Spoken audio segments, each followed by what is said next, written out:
다니엘, 선지자 다니엘의 예언을 기록한 책.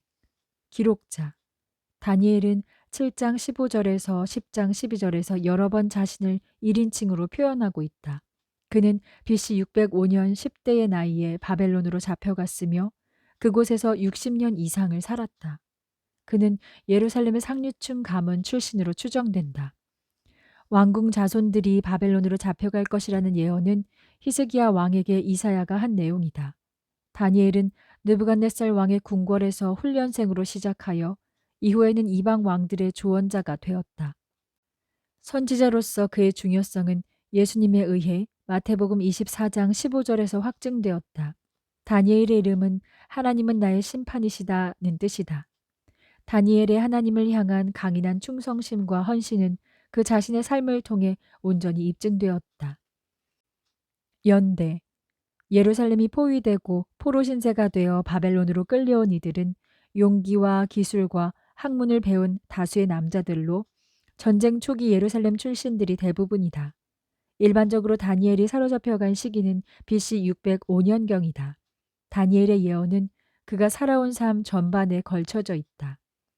배경, BC 605년부터 BC 582년 사이에 유다에서 바벨론으로 사로잡혀간 포로는 수천 명 이상이었으며 솔로몬의 왕궁과 성전에 있던 보물들 다수를 약탈해서 바벨론으로 가져갔다. 바벨론 제국은 아수르가 점령하고 있던 대다수의 지역을 재정복했으며 자국의 영토로 편입시켰고 이후 근동의 대다수 지역을 관할하게 되었다. 이렇게 광대한 지역을 다스리며 각기 다른 나라들을 통치하기 위해서는 능력 있는 행정 관료가 절대적으로 필요했다. 교육을 받거나 기술을 가진 유대인들은 바벨론 정부의 인적 자원이 되었고 그들의 지혜, 지식, 그리고 준수한 외모로 인해 4명의 젊은 유대인 포로들은 이러한 훈련 계획에 선발되었다. 다니엘, 하나냐, 미사엘, 아사랴의 탁월한 인격은 바벨론 왕궁에 그들이 머무르며 안정적인 지위를 보장받게 하였다. 이후 다니엘은 광대한 제국의 모든 지혜로운 인재들 가운데 가장 탁월한 자로 부상하게 되었다. 본서에 의하면 다니엘은 왕궁에서 일하기 위해 교육을 받았으며 그는 오래지 않아 선견자와 현자로서 뛰어난 명성을 얻었다. 하나님의 도우심으로 그는 다른 사람이 본 환상을 생각해내고 해석할 수 있었다. 계속해서 그는 몇 개의 환상을 경험했다. 이로써 그는 메시아 왕국의 앞날의 승리를 예언할 수 있었다. 본서는 벨사살과 메대왕 다리오를 포함한 잇따른 통치자들 밑에서 활동한 다니엘의 행적을 망라하고 있다. 그가 마지막으로 기록한 환상은 고레스 3년 즉 BC 536년에 티그리스강 기슭에서 본 것이다. 이와 같이 본서에 포함된 역사적 기간은 유다의 바벨론 포로 기간보다 약간 길다. 목적, 본서의 전체적 목표는 메소포타미아의 우상들을 능가하는 이스라엘 하나님의 우월성을 보여주는 것이다. 또한 비록 바벨론이 이스라엘을 심판하기 위한 방편이 되었지만 그들도 역시 역사적 장면에서 사라져간다는 사실을 밝혀주고 있다. 그 환상들은 메시아 사역이 시작될 시기를 예언하는 데까지 다루고 있다. 말일에 하나님께서 영원한 나라를 세우신다는 것을 보여준다. 선택받은 백성이 그 전 생애에 걸쳐서 상처를 입음에도 불구하고 그들의 운명은 메시아의 운명과 한데 묶여 있다. 하나님의 능력에 대한 산신앙은 어떠한 어려움이 생겨도 넉넉히 감당할 수 있으며 이는 다니엘의 생애에서 실증된 바이다. 내용, 다니엘서는 세 부분으로 나눌 수 있다. 다니엘을 소개하는 서론 1장, 다니엘의 인품에 대한 결정적인 시험들과 그의 예언자적인 해석 기술 2장에서 7장, 미래의 왕국과 사건들에 관해 그가 본 연속적인 환상들 8장에서 12장. 마지막 부분에서 다니엘은 성경의 대부분을 이해할 수 있는 핵심적인 예언의 책으로 등장한다. 종말의 예언들을 염두에 둔 다수의 통찰력 있는 시각들에 대해서는 본서를 먼저 이해하는 것이 출발점이 되며 다수 예언 해석의 기초를 본서에 기대고 있다. 예수님의 감람산 담화 속에서의 종말에 대한 언급과 사도 바울에게 계시로 주어진 대부분은 다니엘서의 내용과 조화를 이루고 있다. 이와 같이 다니엘서는 계시의 책으로서 필수적인 연구 대상이라 할 수 있다. 개인적인 적용. 다니엘서의 가장 심오한 주제 중 하나는 다니엘과 함께하는 하나님에 대한 성별이다. 다니엘과 그의 세 친구들 사드락 메삭 아벳느고로 이름이 바뀐 친구들은 느부갓네살 왕의 음식을 거절하였고 금신상에 절하기를 거부하였다. 이들은 자신들을 대신해서 능력을 보여주시는 하나님을 위해 그들 앞에 펼쳐진 엄청난 기회들에 대해 일체의 타협을 허락하지 않았는데 이는 그들의 확고한 영성을 보여준다. 그들의 가상한 용기와 헌신은 예수 그리스도를 위해 간증을 잃지 않으려는 성도들에게 영원한 도전의 감동을 주고 있다. 다니엘서의 또 다른 주제는 신비롭고 영적인 수수께끼를 해석하려는 사람들의 노력들 위에 있는 초월적인 존재이신 하나님의 절대적인 고결성을 들 수 있다. 모든 술사, 점쟁이, 지혜자와 왕궁의 점성가들도 진리를 풀어낼 수 없었다. 이러한 사실은 인내하는 성도들에게 엄청난 도전과 격려가 된다. 영적인 위선자들은 성령의 지혜와 능력 앞에 결코 설 수가 없다는 교훈을 배울 수 있다.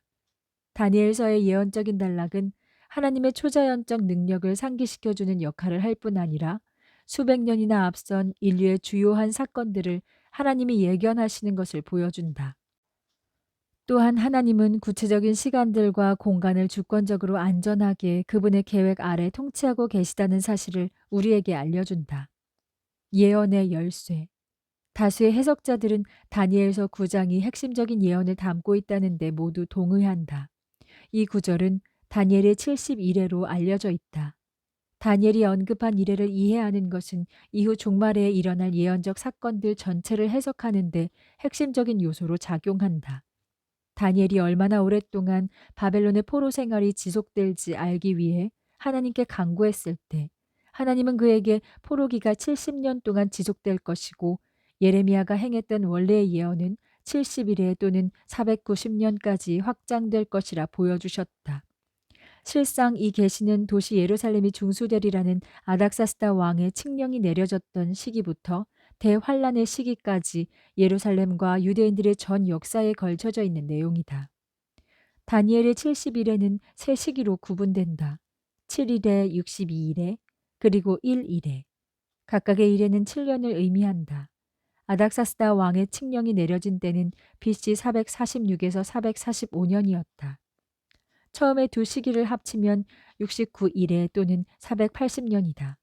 이 기간이 끝나는 때는 기름 부음을 받은 자 메시아가 끊어져 없어지는 때 또는 예수님이 갈보리에서 십자가 죽음을 당하는 때로 AD 32년이 된다. 다니엘이 예언한 대로 70일의 특정 시점이 되는 멸망의 시점은 대환란 또는 종말의 한 시점으로 명확하게 예수님의 시간을 염두에 놓고 있다. 거의 2000년이 지나가는 오늘날에도 70일에는 온전히 일어나지 않고 있다. 우리는 여전히 이방인의 시대라 불리는 추가적인 시간 가운데 예언의 절정이 되는 일의 직전에 살고 있다. 이러한 해석적인 관점에서 다니엘서는 하나님의 백성뿐 아니라 전 지구적인 정치 제도와 하나님과의 관계 가운데 속한 일련의 사건들의 실체를 드러내 보여주고 있다. 따라서 다니엘서에서 도출한 사실들은 앞으로 나타날 사건들을 알려주면서 다른 난해한 성경의 단락을 비추어주는 역할을 하고 있다. 1. 기름 부음 받은 메시아가 천년 왕국 이전에 재림할 것이다. 2. 하나님의 왕국은 통치자로서 메시아, 왕이신 분과 지상에서 실질적으로 세워질 것이다. 3. 느부갓네살 왕이 꿈에 본 네 가지 형상은 네 개의 제국 바벨론, 메데와 바사, 그리스, 로마를 상징한다. 4. 네 번째 왕국 로마는 연합국의 형태를 지니고 종말의 회복을 즐길 것이다. 이러한 제도 가운데 적그리스도는 인류 앞에 부상할 것이다. 5. 거짓 선지자들과 적그리스도는 인간이지 제도를 말하는 것이 아니다. 6. 하나님은 이스라엘 국가를 지속적으로 다루실 것이다. 7. 국가적 이스라엘은 종말 사건을 이해하는 예언적인 시계와 같다. 8. 거짓 선지자와 적그리스도는 다니엘의 70일의 마지막 한 일회의 마지막 시점을 지배할 것이다. 대환란 이후 일회의 마지막 시점에 기름 부음을 받은 예수님은 하나님의 나라를 세우기 위해 재림할 것이고 그 나라는 다니엘이 예언한 모든 것을 실현시킬 것이다. 전통적인 해석. 다수의 복음주의자들이 다니엘서를 전통주의적, 언약적인 관점 해석 원리에 입각해 파악한다. 물론 전통주의적 해석자들도 성경의 예언이 다중적인 차원에서 성취된다는 사실을 인식하고 있다. 전통주의적 관점은 무엇보다 다니엘서에 언급된 예언을 BC 2세기 안티오쿠스 에피파네스의 예루살렘 침략과 AD 70년 예루살렘이 함락된 이미 지나간 역사적인 사건으로 이해한다. 하지만 전통주의적 해석자들 역시 종말의 시기에 나타날 많은 예언들의 최종적인 성취를 바라보고 있다. 계시된 그리스도. 그리스도는 먼저 풀무불 가운데 사드락, 메삭, 아벳느고와 함께 서 있던 네 번째 사람으로 등장한다. 세 명의 젊은이는 하나님을 위해 신실한 신앙을 지키기로 결심했고, 하나님은 이 신실한 젊은이들과 함께 그들이 당하는 심판의 불과 불탄 냄새 가운데에서 그들을 구원하시기 위해 신실하게 그들과 함께 하신다. 또 다른 그리스도에 대한 언급은 다니엘이 본 밤의 환상 가운데 발견된다. 인자 같은 이가 하늘 구름을 타고 와서라는 내용으로 예수님의 재림이 묘사되어 있다. 그리스도에 대한 더욱 자세한 환상은 10장 5절 6절에 나타나는데 이곳에서는 계시록 1장 13에서 16절에 언급된 것과 거의 유사한 예수님에 관한 설명이 나타난다. 성령의 행하심. 성령은 다니엘서에서 그 존재를 온전히 드러내지 않는다. 하지만 성령은 이 책에서도 확실히 일하고 계신다. 꿈을 해석하는 다니엘의 능력과 다른 유대인들은 성령의 능력을 힘입고 있다.